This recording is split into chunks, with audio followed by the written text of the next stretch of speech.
Hello. We are getting ready to go to a Christmas party. Alex is in there watching $1 Million Listing. Look at my handsome husband. Here are our outfits to go to. Very nice, very nice. PB, what do you think? We ready? So, we're getting ready to go to our friend's party. We're going to pick up Melissa and Jason. Yeah. I was just trying to take a picture, and with Alex and I, my hair looked a little bit better before I took the picture. Oh well. Gonna get my coat.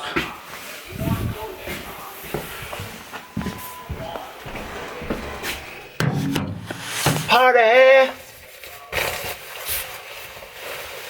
You putting your scarf on back on? Yeah. Where's my wood watch? I think it's in my car. Party, party, party. We've had a very relaxing day today. I do love that scarf. The one that you have on? Thank you. It's like a Navajo blanket. Mm-hmm. PB, do you like to wear scarves? He said no, I took mine off. Oh. Alright, so I'm going to put these dudes in their house. Aw, look at Lil Boo Radley. Lil Boo Radley. Well, we should probably take them out first, and then we will see you guys later. Hello. I just left the house. It is 2:11 a.m. in the morning, and we had such a fun time at our friend's house for this party. We picked up Melissa and Jason and took them, and there were probably about, I don't know, like 15 people there. And it was fun. It was like a nice little dinner party. And then we watched, so our friends that did the Moulin Rouge party for New Year's Eve, he owns this huge club place. And so next year they're thinking about doing Studio 54. So we watched the movie Studio 54, which I hadn't seen in like 15 or 20 years. And I need to plug my phone in because it's about half dead and I want to listen to my audiobook. Oh my god. I just started listening to this new audiobook last night that I got on a whim. It's supposed to be like the new, like, great mystery of 2018, and it's called The Woman in the Window. It is, it is so good, you guys. It is so fantastic. It is like, so it's about this woman, and she's agoraphobic. She can't leave her house, but she's a therapist as well, a child therapist, and she's separated from her husband, and the daughter lives with them, and so she's in this huge house in Harlem all by herself, and she can see, like, over the park into everybody's houses, and it's very much like Rear Window, like the Alfred Hitchcock movie, and she even, in it, she even, what do you call it? References all of these like film noir movies, like all these old movies. Like it even like it opens with a quote from Shadow of the Doubt, the Alfred Hitchcock movie. It is so good. You guys want a good mystery? I'm telling you right now, go get this book. It is fantastic, and it's so creepy. And she's kind of like what's the word? The narrator. She's an untrustworthy narrator because she's like a heavy drinker, and so she's an alcoholic. Let's just call a spade a spade. And so you don't ever know, like, if she's telling the truth or if she doesn't really remember the truth. And it's very interesting, and it's spooky. And it does these countdown things like Michael Crichton used to do, where it'll be like, you know, like October 27th, 2:04 p.m. And I love that because it keeps it in real time. So anyway, it's so good, and I'm like fourth of the way through so far, and I'm absolutely loving it. And it's eerie. It's very eerie, and you know that these people that are coming into her life, like, they're all gonna play, like, you know when you watch Rosemary's Baby, and like if you've ever seen the movie, and like each person you knew had some kind of part into it, but you couldn't figure out what, like that, you know that all of these people play some part in the bigger picture, but you can't figure out what it is, right? And you don't trust anybody. So anyway, it's so good. It's called The Woman in the Window. You guys, go get it. It is fantastic. So anyway, we went to this party tonight. It was really, really fun. It was low-key. There's like 6 couples that we hang out with. that we do stuff with, and go out to dinner, and go to these, you know, events with, and things like that. And so it was all of us, and it was very low-key. And our friend, he's like an amazing cook, and so he made all kinds of incredible food. And then there was like, I ate too much, and then my diet, right? But I did stay a vegetarian, even though he made like beef tenderloin and he made beef tenderloin and beef Wellington, and meatballs and all this kind of, these really great meatballs, supposedly everybody was talking about them. I had cheese and crackers and spinach dip, and then he made a vegetarian pizza, and it was like incredible. It was so good. And yeah, it was fun. And then like we were having like coffee and cookies and dessert and stuff like that, and Melissa brought these incredible cookies from this Blondie's place, and we were sitting there and we played this game. Somebody will know what the game is. Can you please let me know in the comment section below? Well, I could just text my friend Susan, I guess, but we play this game where like you write, and there was like 10 of us playing it. The other people were like playing video games and watching another movie. They were watching Goodfellas. So anyway, I was like, did I tell you why we watched Studio 54? Okay, there was a reason why we watched Studio 54. So we watched Studio 54 because our friend owns this place, and they host a New Year's party, and he's gonna do Studio 54 next year, so we were all watching the movie. And then afterwards, my friend was like, oh, I love Goodfellas, so we were watching Goodfellas, which is not one of my favorite movies. But anyway, so we started playing this game that my friend brought, and it was, you like have a little book, and then on it, like you get a card, and then it has like 6 words, and you pick one, and then you write the word, and then you turn the book over and hand it to the person to your right. You pass like everything to your right, and then they see the word, and then they have to sketch it, right? And then you pass it again, it has this little timer, and then the next person like sees the sketch, and they have to guess what it is. And so it goes back and forth between sketch and guess, sketch and guess. And then at the very end, you like show the story, and you see like, it is hilarious. We played like 3 or 4 rounds of it. We had so much fun. It was such a good time. And so yeah, we were there for like 5 or 6 hours, and then Melissa was like, I gotta get home and let the dogs out. So we took them home, and everybody was leaving at that time anyway. And my friend was showing me so we were putting our coats in her son's room, and it had this sign, and like at the when you're walking out of the room, it had this sign. Her son is 8 years old. He is like one of the neatest kids I've ever met. And it had this sign, and it said, look up. And I looked up, and I was like, oh, he's got the stars on his ceiling. I used to have those glow-in-the-dark stars on my ceiling. She goes, no, that's not what it's about. She's like, he was struggling in his classes last semester, and he was really trying to like achieve and get straight A's. He's 8, you guys, okay? And so she said, look up, and I looked up, and there was a sign at the top of the door, and it said, anything is possible. You guys, I almost got tears in my eyes. So then she goes, come here, look at this for a second. She took me into the bathroom, and I'm thinking about making my video tomorrow about this. So when you're watching this will probably be one of my videos, either on my Peterisms channel or my main channel. So I go into she shows me into the bathroom was like, the kids' bathroom was the bathroom that we were all using. And so she takes me in there, and he has this sign up above the sink, and it says he had it typed up, she had him type it up, and it says all of these things on there, right? Like, I am amazing, I am a good person, I am kind, I am caring, I can achieve anything I put my mind to. And he reads it in the morning before he goes to school, so that he feels good about himself before he goes to school. And I just looked at her, and I said, Susan, she goes, I know. She goes, I don't know where he gets it from.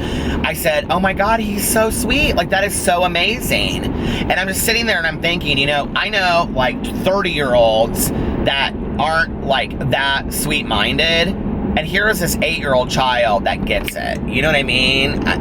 That's an old soul to me, as far as I'm concerned. But so anyway, it was such a fun night. We had a really, really good time. The food was amazing. The company was amazing.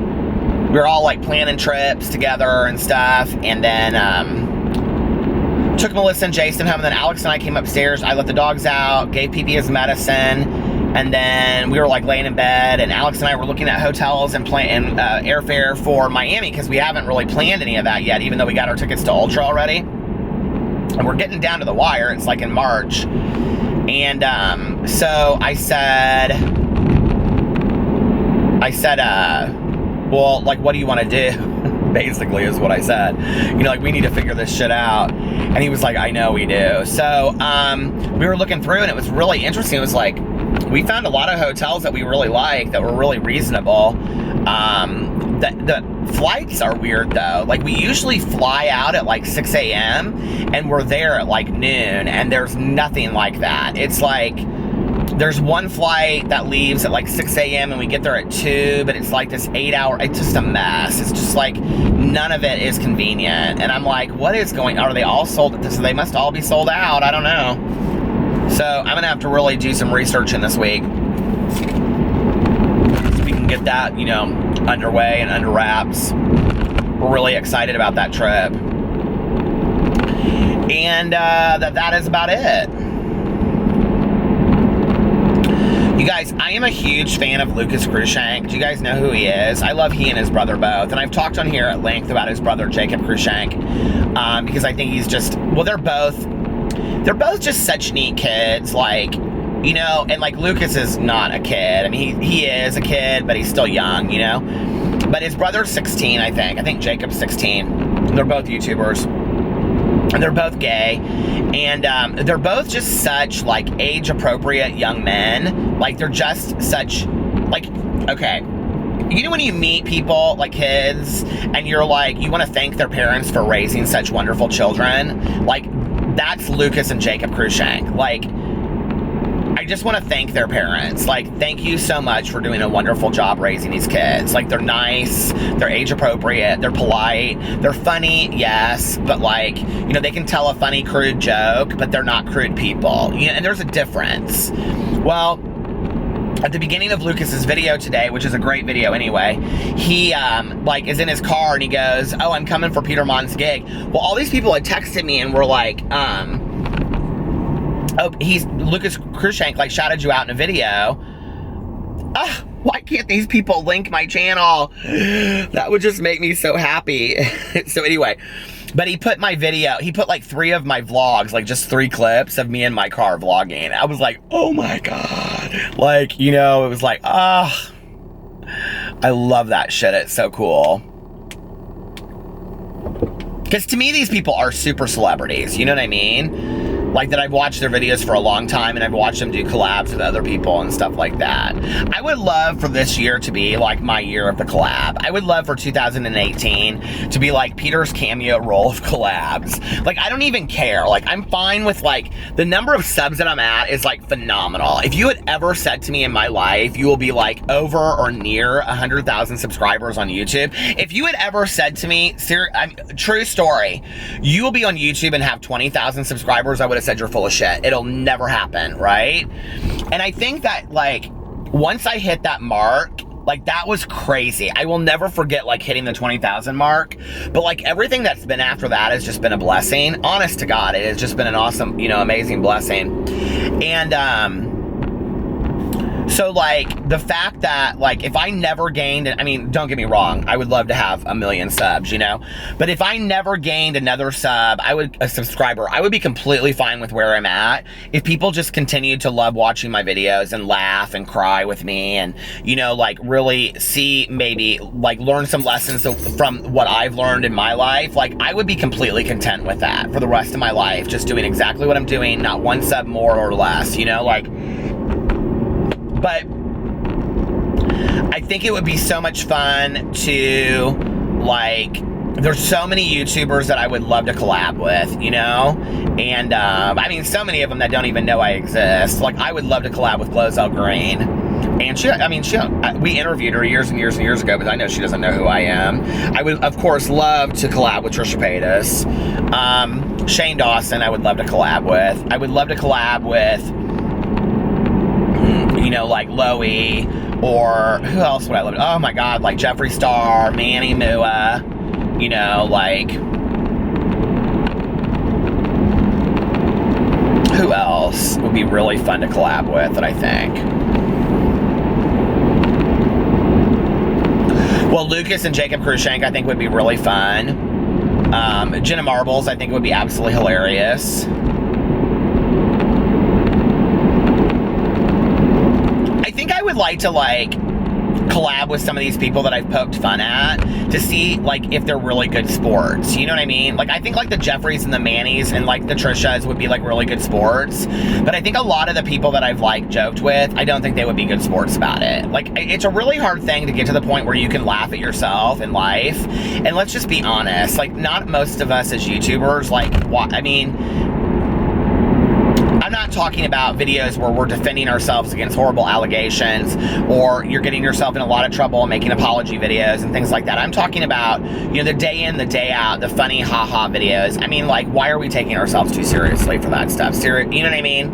And so, I just would love to collab with people just to, like, interact with other YouTubers. Oh my God, you know, like Zach Garcia, The Adventures of Zach and B. I would love to, you know, collab with him. You know, Dylan and Chris from YO Russ. Timmy Tomato, is that his name? Tomato or whatever. Oh my God, he is so funny. I would love to collab with him. I haven't seen any of his videos in a long time, actually. Really funny people is who I would love to collab with, because I think it would just be absolutely hilarious, you know? I mean, there's a lot of YouTubers that I like that I don't think are super hilarious, you know, like Mark Miller and Ethan Heathcote. I like them, but they're not super hilarious. Will and RJ, I like them, but I don't think they're super hilarious. I mean, what would that collab be? You know, us walking down the street. So, you know, like, but there are people that, like, oh my God, Colleen Ballinger. Oh my God, Shane Dawson and Colleen Ballinger, genius moments. I would adore that, you know? I'd love to do a mukbang with Trisha. I think it would be very much just like sitting with my good friend, you know? Who are other dream collabs of mine? Joey Graceffa and Daniel Prada, and I would just like to get laughing about that, you know? Oh my God, I would love, another one, I would love to be on, the second part's called Look at Her. What's the first part called? With Johnny McGovern. Why can't I think of what that show is called? Hey Queen with Johnny McGovern. I adore him. I would love to be on that show. Christine Seidelko without Elijah and Tana and the rest of them. I would actually love to do a collab with, I could care less to do a collab with Elijah Daniel. I think he's messy. But I would love to do a video with Tana Mojo and have it be a little bit more serious and be like, hey Tana, let's have a talk. Like have a serious conversation collab. Like, I would love to do that with Tana and just talk to her like I would talk to Tana if she were like a friend's daughter in my life, and be like, hey, I'm really concerned about you. Like, let's talk about this shit that you put out there in the world, and have like a really honest ass conversation about it. Like, that's what I would love to do. You know what I mean? So, I don't know.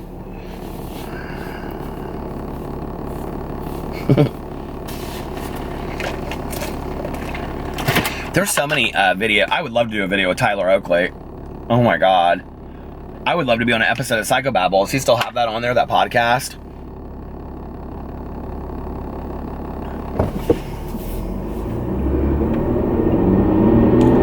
The thing that's weird is that, like, I don't really, like, consider myself a YouTuber. You know what I mean? Like, I mean, I do, because I make YouTube videos. And it's like, but when, like, people say to me, like, well, what do you do for a living? Like, I don't say I make YouTube videos. Like, that's not, you know?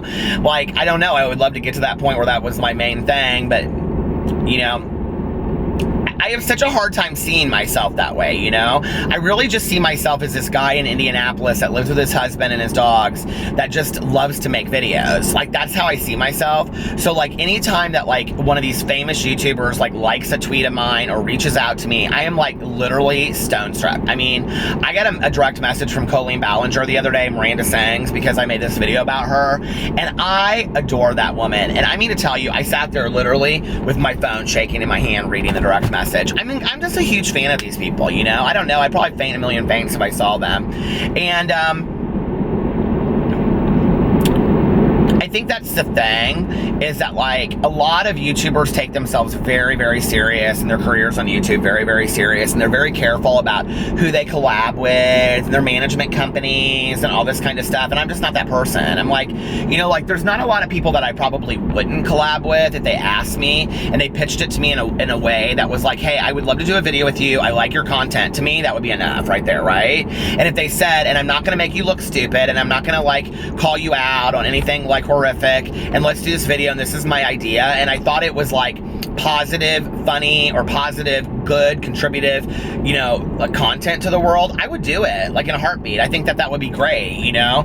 I think two creative minds together working can be super powerful and stuff, you know? And I love watching collabs. I really do. And a lot of the YouTubers that I find from collabs, you know? It's like, I found Trisha because Gigi Gorgeous was in LA visiting. This was years and years and years ago. And she and Trisha went and had lunch at the Ivy. And I started watching Trisha. I had seen it like a video of Trisha's before that when she was like screaming and yelling about being fat. Y'all remember that video? And then I saw her and I was like, oh my God, that's that Trisha Paytas that was like in, I saw that video of hers like when she was in that small apartment. And I had forgotten all about it. And this is probably like 6 or 7 years ago. Well, that was when I started watching Trish, and like immediately like fell in love with her content, because, you know, I know people are like, oh my God, she's so problematic, and she is, but she's a troll. She trolls. And if you don't really get that, and you don't understand that she's trolling, and I'm not making excuses, okay? I mean, there's a lot about her gig that I have issues with from time to time, just like she's got issues with some of the things I do, you know, and we're honest with each other about that. And the thing is that, like, I mean, we're not that close, but, I mean, she said some things to me and I've said some things to her, so about content that we put out there. But, like, I think once you get back past that and you see that she's not doing it, like, to be problematic, she's doing it because she really doesn't believe that anybody takes her seriously, is then it's more of entertainment value. And I don't know, like, there are just some things that she has done that I'm like, there's some things that she's done that are, like, borderline offensive to me, and then there's things that she has done that I'm just like, did she just fucking do that? That is hilarious, right? But a lot of the videos that are really offensive, I don't watch, honestly. And, you know, I'm the person in life that if you do something that, if you're a close friend of mine, and you do something and I think that it's very telling of who you are as a person and your character, or I think it's in bad taste, or I think it shows, you know, if I just don't like it for some reason, right? I will not defriend you. I will not have you out of my life, but we will be having a conversation. And I'm just one opinion, you know, if I say to you, hey, I don't really care for the language that you used, you know, like, then, you know, like this guy said tonight, I know that when I say this, people are going to be like, is that really bother you at all? No and yes. This guy tonight, when we were at the party, he's somebody that I know real well, and he only came for like 20 minutes, and so he was like talking about Studio 54 because the movie was on, and he's like, I mean, I'm not gay, no homo. And I looked at him, and I just kind of looked at him for a second, and then he's like, you guys know I love you and Alex and blah blah blah blah whatever. And I said, you know what? I go, we're fucking 40 years old, dude. I go, there's no reason to clarify for the world when you're married and have kids. I mean, I'm not gay, no homo. I mean, we're not 15. And there was like this moment at the party, but I'm just not willing to deal with that shit anymore. I'm just not. And he's like, hey dude, I'm sorry I offended you. I was like, it's cool, whatever. And the party went on. But it's like, I'm not going to sit there and listen to that bullshit, okay? No homo, I'm not gay. Okay, who'd care if you were anyway? We're not trying to jump on you. You know, give me a break. That shit's so...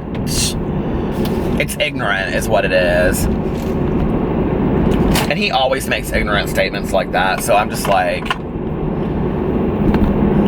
But I'm not a social justice warrior, so I'm not gonna like, I mean, it wasn't like the whole party stopped. I mean, it kind of did, because I was around like 4 other people, and those 4 people stopped talking and were like, did Peter just say something? Yeah.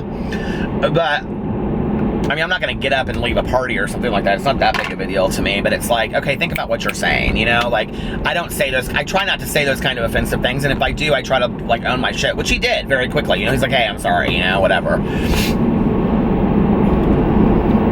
But I've also never understood that straight guy talk. I just don't get it, you know, like, I don't know. Like, I just don't. I have very few straight guys in my life that, like, to be honest with you, and I'm not saying this to, like, pull the gay card, but the straight guys that I know that are the most comfortable with their sexuality are the ones that are, like, the biggest huggers, the ones that are like, I love you so much, dude, you know, like, or hugging me, you know, and kissing me on the cheek when we leave, and, you know, like, they have no issue, like, they have no issues with their sexuality. It's the ones that say, like, oh, I'm not gay, no homo, that you always kind of look at and go, okay, why did you have to clarify that? Because none of us were questioning that anyway, you know what I mean? God, the homo question, you know? It's like, whatever, are we in 3rd grade again? You live that enough. It's like, I'm sure, like, for women, like, my mom used to tell me, she'd say, like, my mom had huge issues with misogynists, men that look down on women, right? My mom would say to me, you know, you live your life as a woman, and it doesn't take you past about 25 to know within 2 seconds of talking to a misogynist that you're dealing with a misogynist. And I would say, well, what do you mean? And she'd say, you can just tell. It's posturing. It's how they talk to you. She's like, it's even just like how they step up or back from you. She's like, and you know within 2 seconds, this man is not worth my time to even be interacting with, because no matter what I say, no matter what I do, he is never going to look at me in the same way that he would look at, as he has in the same conversation with a man, right? He's never going to do business with me the same way. He's just not. So there's no point to even entertain the conversation, which I always thought was interesting, you know, because I'm always like one of those people that want to change people's minds. But I guess that's kind of true. And if you've never been, like, gay, if you're not gay and you haven't lived with it all your life, where, you know, you're treated differently or people talk to you differently and they're like, hey, like, I mean, we're close friends, but, you know, I'm not gay. Like, it's weird to me. Like, I can understand that, honestly, from like a 13 to an 18 point of view, because the last thing that most high school boys want to be is gay. So to have a best friend in high school that's gay, I mean, I think 2018 is a little bit different than 1990 when I was in high school, and definitely probably a whole lot different than 1969, you know, with Stonewall and all that kind of stuff, 68. But if you have a child out there, if you have a son or even a daughter that has a friend in high school that is gay, or if you have a child that is gay or bisexual or asexual or transgender and they have friends, like, those people that are allies, I think, are real strong people, you know? Like, they put up with just as much shit as the person does. And I've really learned over time who's really had my back, you know? Like, my friend Tanya, I haven't really ever talked about this on here, but so my friend Tanya was raised Pentecostal, and she's not anymore, but many of her family members are Pentecostal. Well, she would always invite me to her family barbecues, or, I mean, I've been her best friend for 20 years, you know? She would always invite me to her family barbecues or her family, you know, get-togethers or volleyball in the backyard or picnics or whatever. Well, her son graduated from high school, and I said I didn't feel comfortable coming. And she was like, and I said, I really want to come, Tanya, but, like, you know, Alex can't come, and I was going to have to go alone. And I said, I'm, like, real hesitant about coming alone and whatever. And you guys know I have a huge social anxiety anyway, right?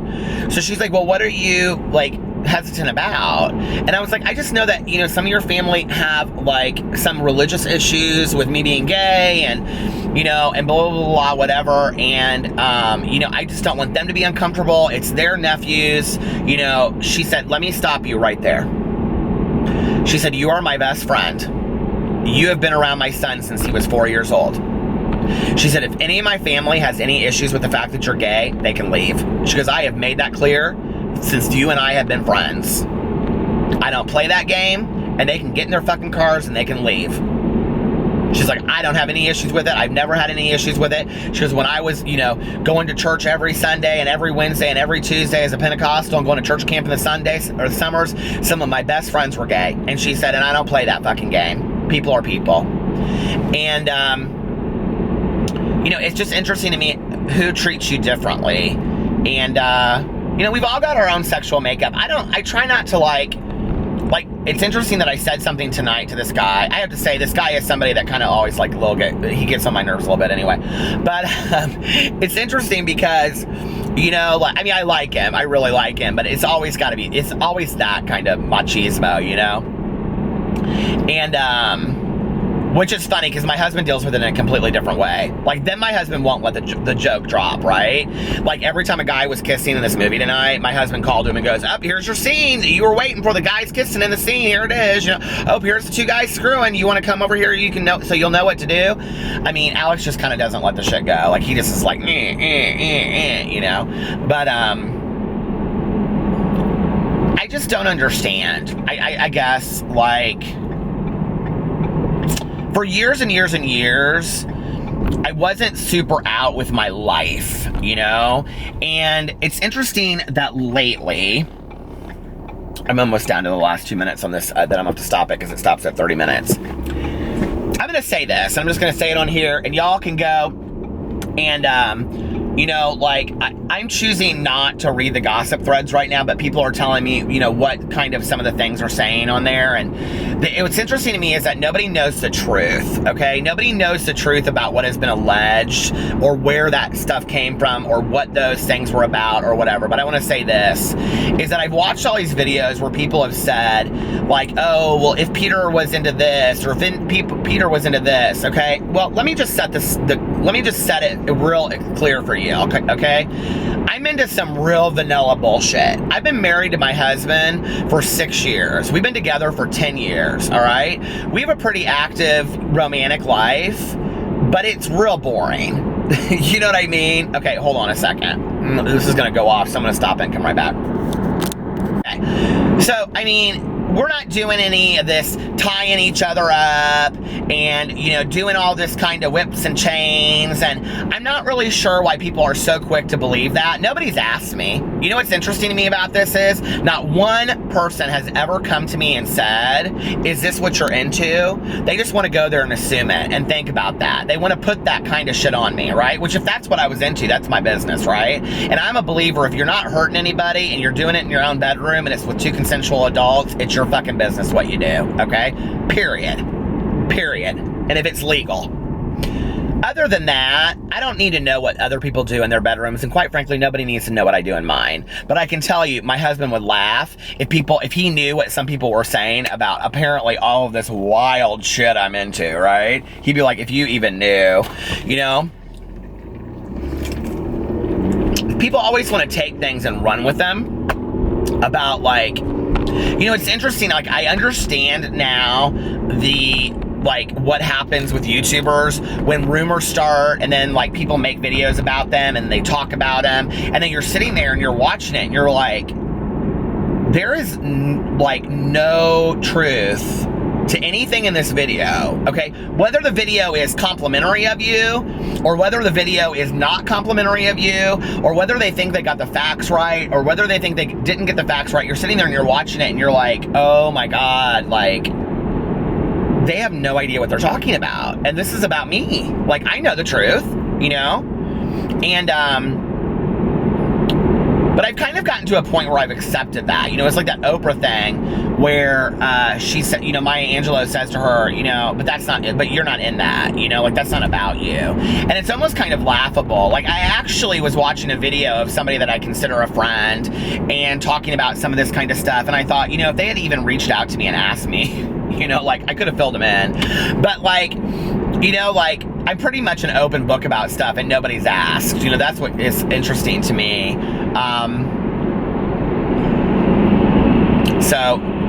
And enough time has gone by now that probably if they did, I wouldn't answer anyway. It's not really anybody's right to ask certain questions, you know? I think, you know, I've always said this, it's like, would you go to dinner with your mom and dad and say, hey mom, what's it like when you go down on dad and suck his dick? Well, I'm a married man, okay?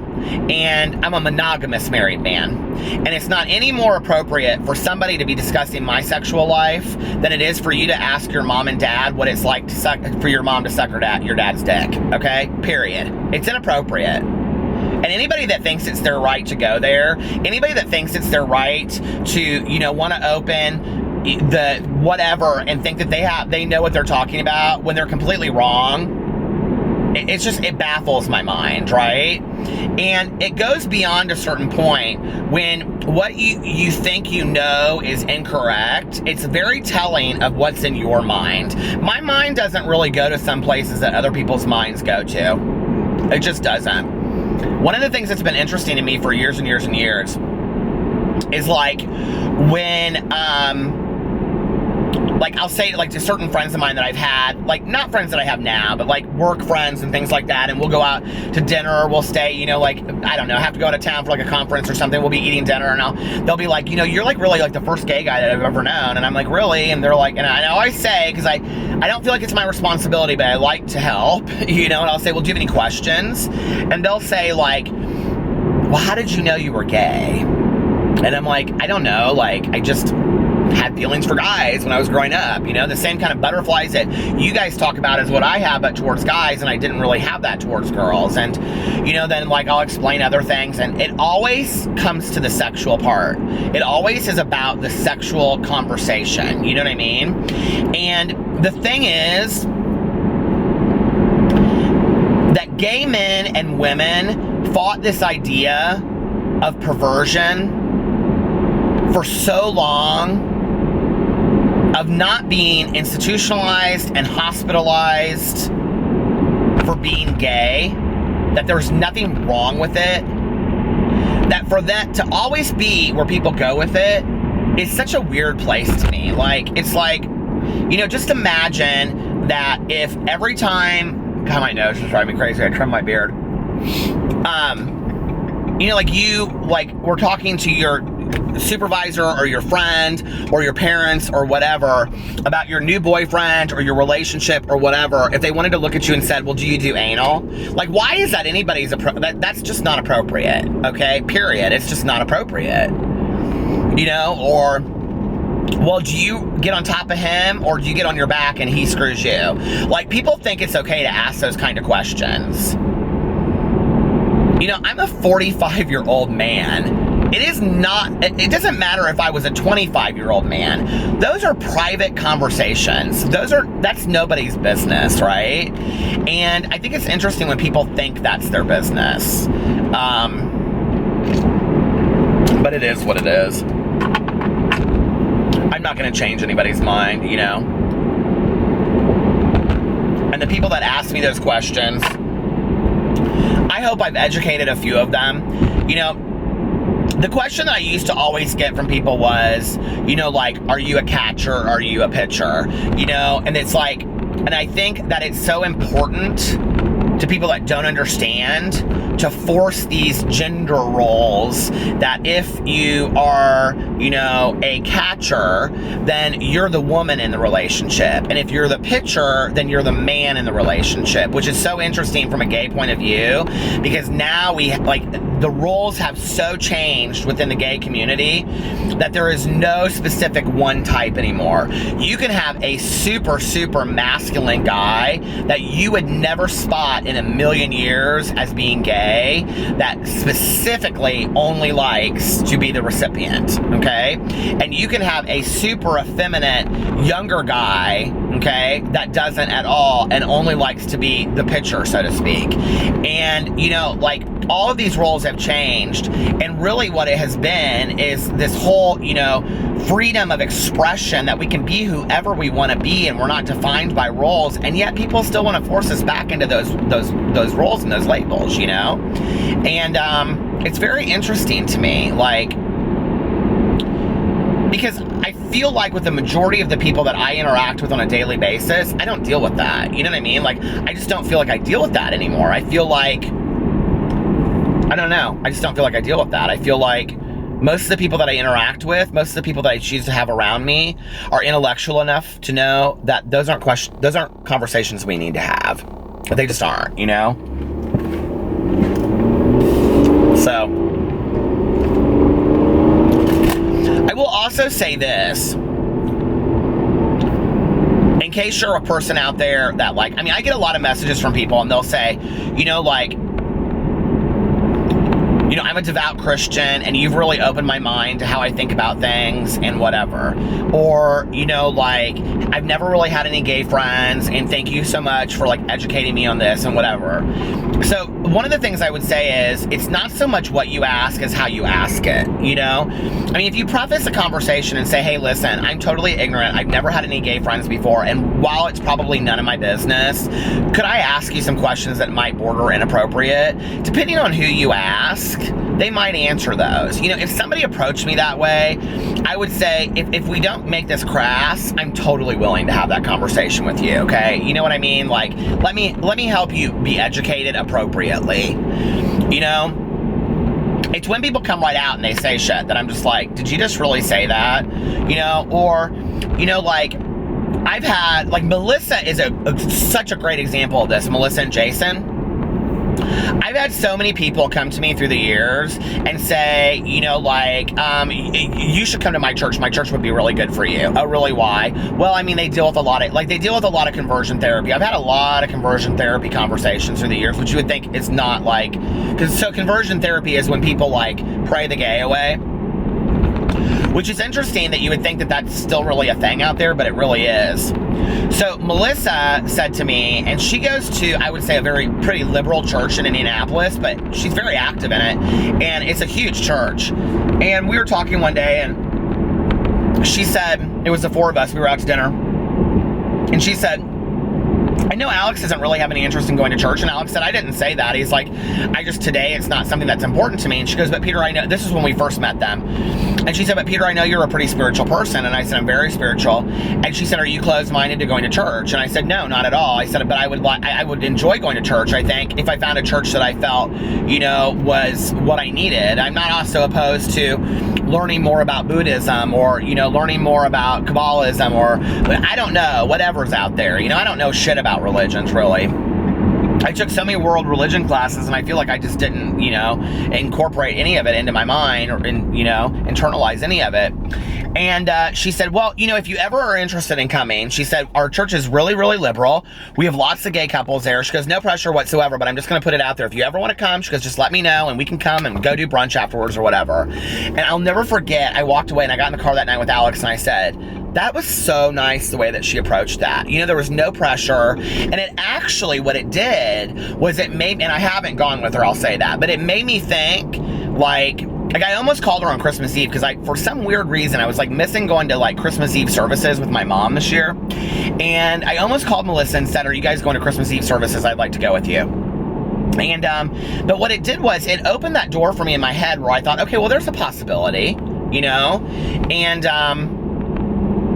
so it's interesting, I think it's interesting that this conversation about sexuality and then into sex and then into religion has turned into how we should approach people to have conversations, period. You know, I really think that we need to meet people where they're at and we need to, at least I think this works better for me, you know, meet people where they're at and be open to educating people if they ask to be educated, you know, on whatever our circumstances is. You know, like, I've met a lot of people, like our friends tonight that we went to their house, like they're ex-Jehovah's Witnesses, and I'll never forget when I met my friend the first time, and they invited Alex and I over to their house for dinner. And so we went over there, and it was the four of us and our friend's son. Well, they each have a son from a previous marriage, and the one son was there with his friend. And so we were sitting there, and I said, now, you guys are like ex-Jehovah's Witnesses, right?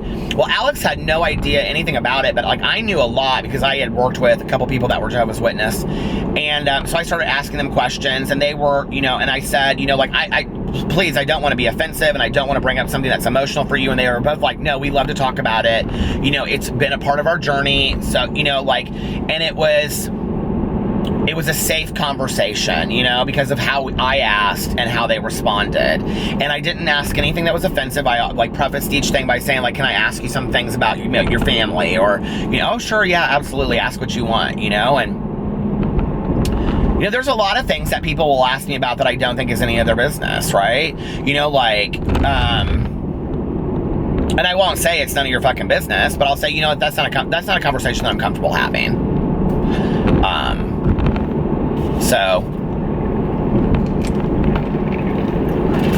some of those conversations are things that you guys would be floored. You'd be like, why is that a conversation you're not willing to have?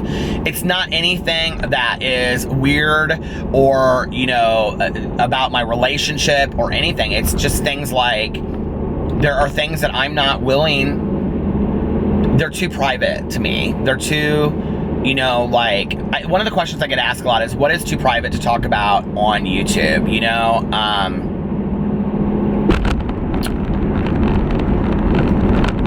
My dad and my stepmom have asked, you know, like, my stepmom does not want to be in my videos. My dad said he would totally be in my videos. I talk about them and I tell stories, but like, I'm very respectful of that. Does that make sense? That I don't put them on video for that reason. And there's, I mean, if I put my stepmom on video, you guys would love her. You'd be like, oh my God, I love her, you know? But she just doesn't want to. That's just not her thing, you know? And I respect that. And, there's a lot of people that are really close in my life. My sponsor has specifically said, I don't want to be in any of your videos, you know, like, and he's a really cool guy and I would love to show him off in my videos, and he's very wise, but he doesn't want to be in my videos, you know. And my recovery is probably the biggest thing that I'm very protective of. And whenever people say, like, what things are too private to talk about, well, my recovery. And what I mean by that is the conditions of what program I'm in, the things about, I mean, I talk in code and you guys have no, unless you're in the program that I'm in, which I'm sure several of you are out there, you have no idea that I'm talking in code, because I'm like completely talking in code a lot of times, and I'm talking around certain words. I'll even say like direct quotes. Like everybody in the world knows like the quote, like one day at a time, but like I might say one moment at a time, right? Just to like switch it up a bit, because I don't want to violate, you know, the rules and traditions of the program that I'm in. And so that's something that's like paramount to me. Like, it saved my life. I'm not going to be disrespectful to that, right? I would never take my camera into my doctor's appointments with my neurologist for my epilepsy. I just would never do that. You know what I mean?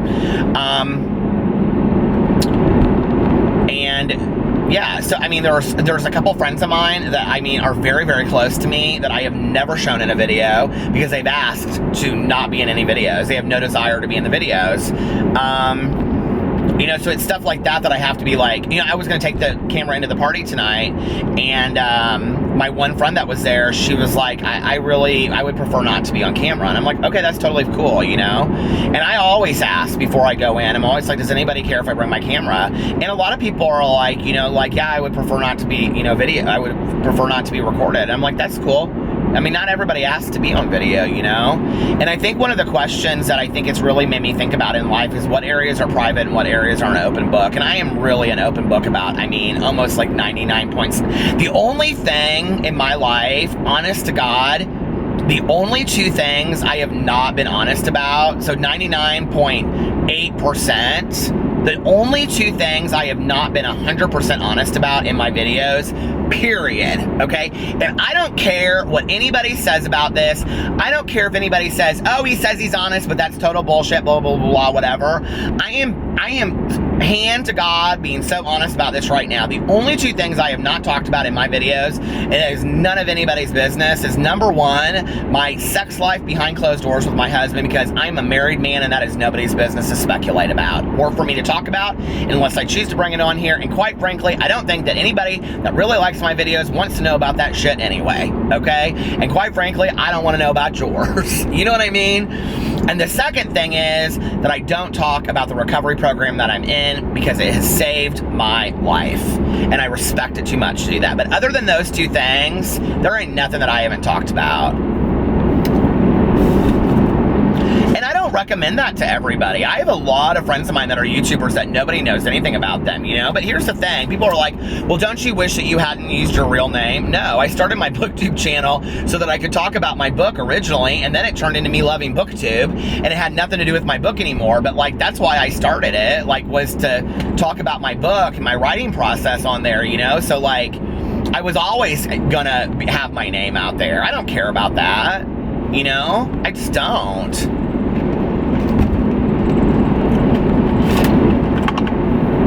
If I was ashamed of who I was as a person, I wouldn't be as open as I am to the world. When you want to judge somebody's character, look and see what they show you, okay? Do they show you friends? Do they show you family? Do they show you the inside and out of their life?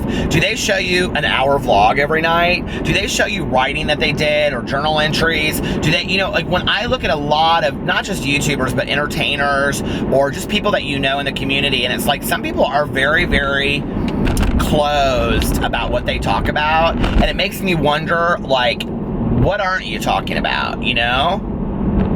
Which is why it's so funny to me that a lot of people are like, oh, Peter, like this and this. I'm like, really? There's not anything I haven't talked about. Anyway. I had too much coffee tonight. That is the truth of the nature right there. Playing that sketch and guess game, which I wish I could remember because I want to buy the game for Tanya. Oh my God. Okay, so I don't know who this was. I think her name was Christy or Christine or Christina.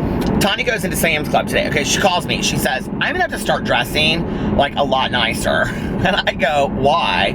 And she goes, I walked in to Sam's Club tonight and this woman stopped me and she was like, oh my God, are you Tanya? And Tanya was like, yeah, do I know you? And she was like, oh, I watch all of Peter's videos and blah, blah, blah, blah, blah, whatever. And Tanya said, I'm basically a superstar at this point. No, Tanya, we're just two good Judys driving around Indianapolis with a camera on us. It ain't that deep. I got all these, is my phone going off this late?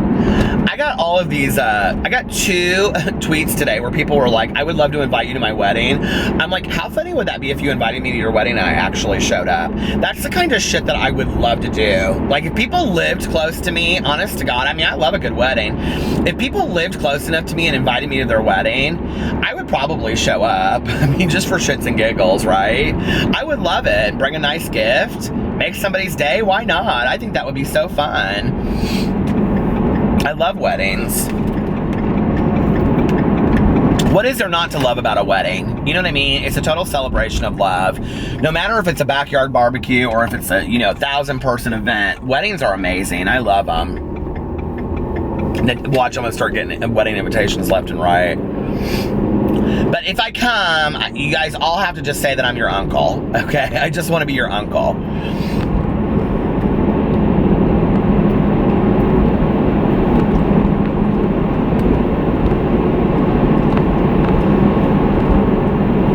So behind on social media, you guys. I got caught up on Snapchat, I think, but like Instagram, I am like hundreds of messages behind. Twitter, I am 100 messages behind. You guys, on my email, I don't know when I'm ever gonna get back to these messages, and I feel like such an asshole.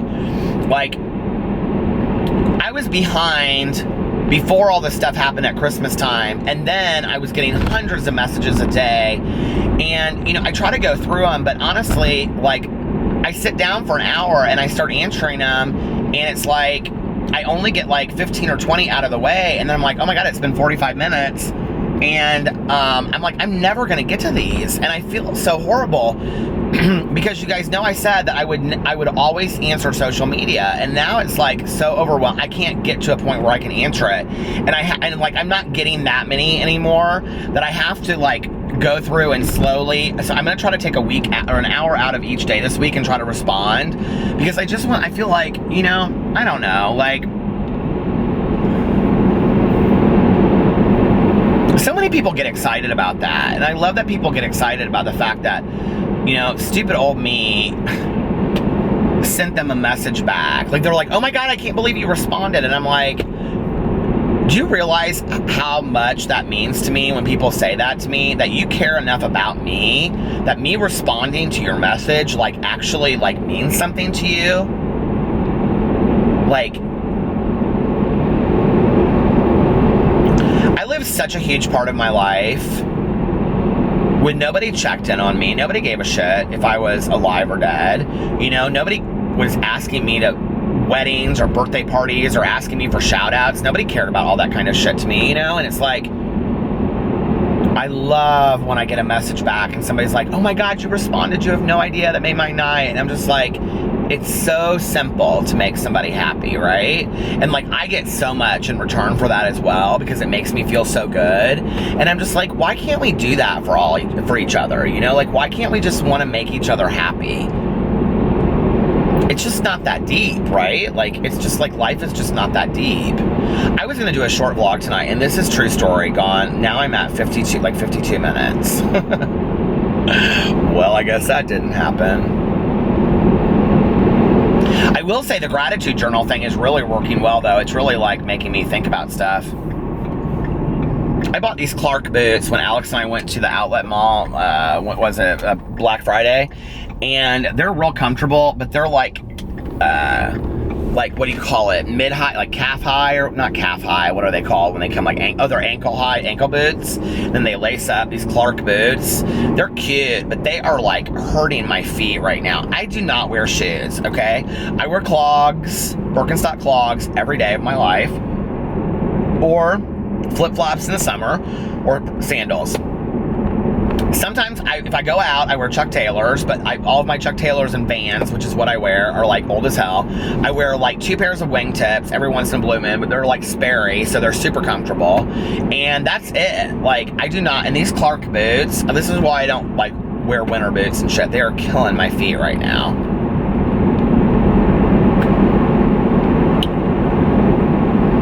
All these neighborhoods are so pretty. They're decorated with all these wreaths and lights, and it just looks so pretty. Everything looks so pretty. Well, all right, I'm gonna listen to a little bit of my audiobook, and then I'm gonna go to bed. And tomorrow, Alex is getting up in the morning to go say goodbye to his cousin, Nina, that is flying back to San Francisco tomorrow, and then we're gonna go have brunch, and then we're just gonna hang out all day tomorrow. We're supposed to get a sleet and ice storm tomorrow. I don't know if that's gonna happen, but if it does, then I will be doing a long live stream, because I have a meeting tomorrow night. But if it's ice and sleet, I'm not getting on the interstates and going to the meeting. I'm not getting stuck like I did a year and a half ago. So anyway, this vlog has been like all over the place. Do you guys like these kind of vlogs where I just like go all over and talk about a lot of different things, or do you not like that? Let me know in the comment section below. I love you guys. Bye.